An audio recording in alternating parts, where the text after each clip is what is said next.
Assalamualaikum warahmatullahi wabarakatuh.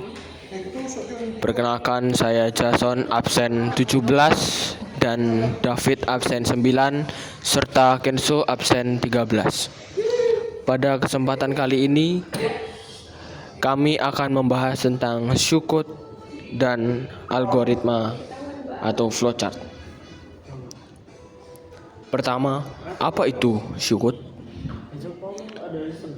Syukut menurut Wikipedia adalah deskripsi tingkat informal dan ringkas atas algoritma pemrograman komputer yang menggunakan konversi struktural atas suatu bahasa pemrograman dan ditujukan untuk dibaca oleh manusia dan bukan oleh mesin. Pseudo berarti imitasi atau mirip atau menyerupai. Code yaitu menunjukkan kode dari program. Syukut adalah kode yang mirip dengan instruksi kode pemrograman yang sebenarnya.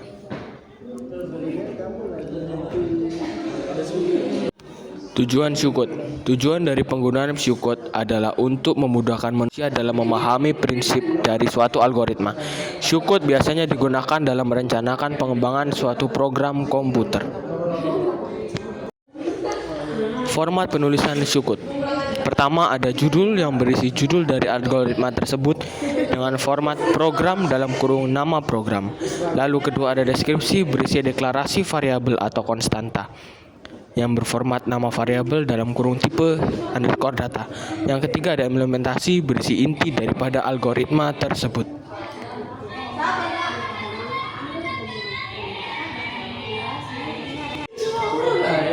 Oke, untuk lebih jelasnya, langsung aja kita masuk ke contoh studi kasus sederhana berikut. Contoh pertama itu kita akan mencari luas lapangan sepak bola. Maka di judulnya kita buat program luas lapangan sepak bola. Kemudian di bagian deskripsi atau masukkan variabel yang akan digunakan seperti pria berpanjang lebar luas yang memiliki tipe data integer. Di bagian implementasi di sini tertulis panjang ada panas 100. Ini artinya maka kita masukkan nilai 100 ke variabel panjang. Begitu juga dengan variabel lebar, kita akan memasukkan nilai 64 ke variabel lebar, dan variabel luas kita masukkan rumus dari persegi panjang. Rumus luas persegi panjang yaitu panjang dikali lebar, kemudian print luas untuk menampilkan hasil luas persegi panjang tersebut ke layar. Bentuknya kedua, kita akan membuat program untuk menentukan bilangan tersebut ganjil atau genap. Di deskripsinya kita memerlukan variabel bilangan dengan tipe data integer di bagian implementasi. Di sini tertulis reach bilangan yang artinya kita meminta user untuk menginput nilai dari variabel bilangan mana if bilangan modulus 2 sama dengan 0 dan print genap jika bilangan tersebut habis dibagi 2 atau dibagi 2 sama dengan 0, maka tampilan genap, else jika tidak maka print ganjil atau tampilkan ganjil. Kemudian tutup dengan job. Untuk contreng tinggal kita akan membuat program hitung mundur.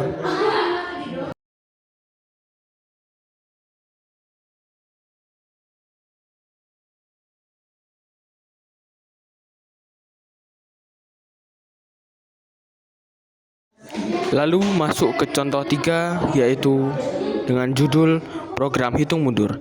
Deskripsinya kita memerlukan variabel bilangan dengan tipe data integer. Kemudian implementasinya kita menggunakan metode perulangan yaitu di sini betul dokternya adalah for kondisinya bilangan kita masukkan nilai. Jadi sekarang variabel bilangan adalah 5, kemudian kita cek apakah bilangan besar dari 0, jadi apakah 5 besar 0? Jika iya, print bilangan. Jika iya, tampilkan bilangan, berarti di sini tampilkan angka 5. Kemudian kita masukkan bilangan minus. Minus artinya antara 5 tadi dikurangi 1. Bilangan itu lagi 1, maka sekarang nilai dari bilangan adalah 4. Diulang lagi apakah bilangan besar yang 4 besarnya 0, yang maka di print bilangan prima 41. Gitu seterusnya hingga nilai dari bilangan tidak besar dari 0. Selanjutnya tutup dengan kode import. Selanjutnya kita akan membahas tentang flowchart. Lanjut ke flowchart.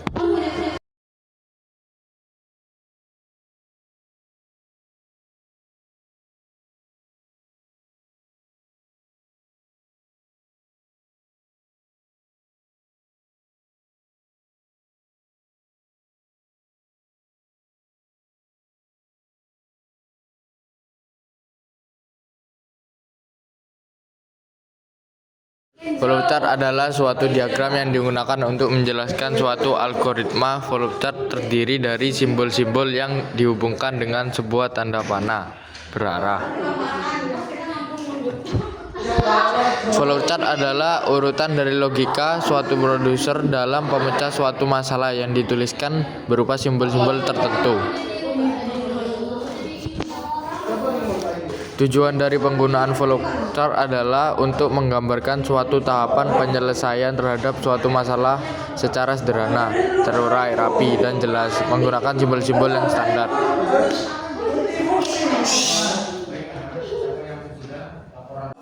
Yang pertama, terminator. Determinator simbol merupakan simbol flowchart yang berfungsi sebagai permulaan atau pengakhiran dari suatu kegiatan. Yang kedua, di pulau direction simbol flowchart.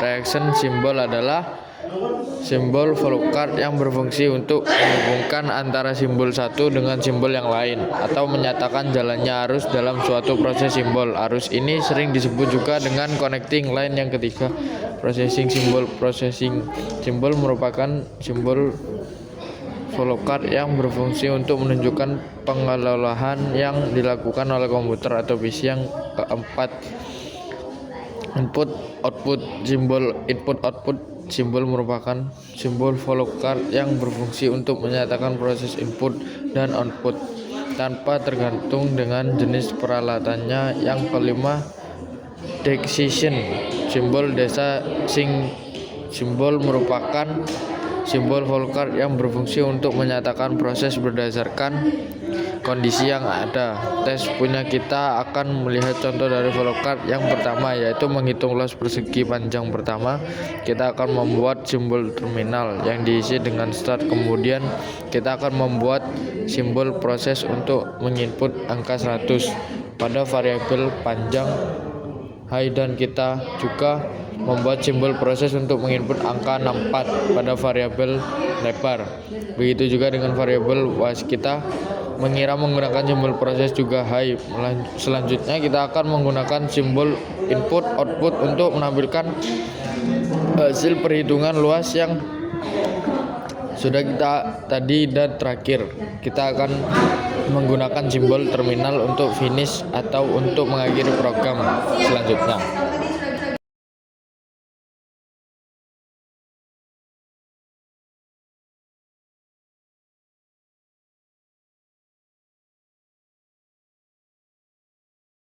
Selanjutnya kita akan melihat contoh flowchart yang kedua, yaitu menentukan bilangan ganjil genap. Pertama, kita akan gunakan start, kemudian kita akan menggunakan simbol input output untuk meminta user menginput bilangan selanjutnya.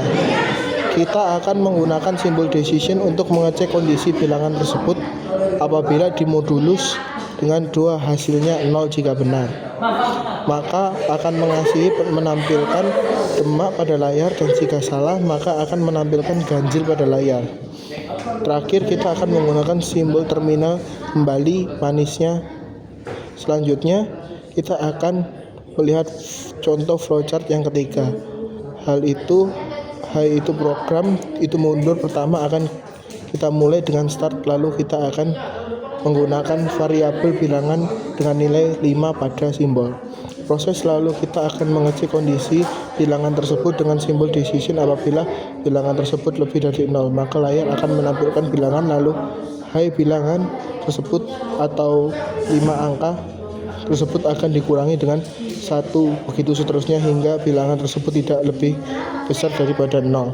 Apabila bilangan tidak lebih besar dari 0, maka program akan berakhir. Sekarang kita akan melihat perbedaan antara sedot dengan flowchart. Sebenarnya sudah kuat dan flowchart sama-sama merupakan langkah-langkah high, namun keduanya memiliki perbedaannya. Dapat kita lihat pada tabel berikut. Yang pertama sudah memiliki bahasa tinggi yang menggunakan menyerupai kode program, sedangkan flowchart high hanya memiliki simbol berbentuk gambar high. Yang kedua sudah tidak memiliki standar khusus, sedangkan flowchart memiliki standar khusus pada simbolnya karena simbol yang memiliki fungsi masing-masing. Yang ketiga, suatu sudah chord mudah dibaca oleh programmer, sedangkan flowchart mudah dipahami oleh non-programmer. su.co.id dapat langsung dibuat program, sedangkan flowchart tidak dapat langsung dibuat programnya. Yang terakhir adalah sudah hampir berupa implementasi coding, sedangkan flowchart hanya berupa rancangan sekian dari materi Sudoku dan flowchart. Dari Koscheck ini semoga bermanfaat. Klik subscribe dan jika bermanfaat juga share ke teman-teman kalian agar bisa mengerti bersama. Dadah muahai. Ayo.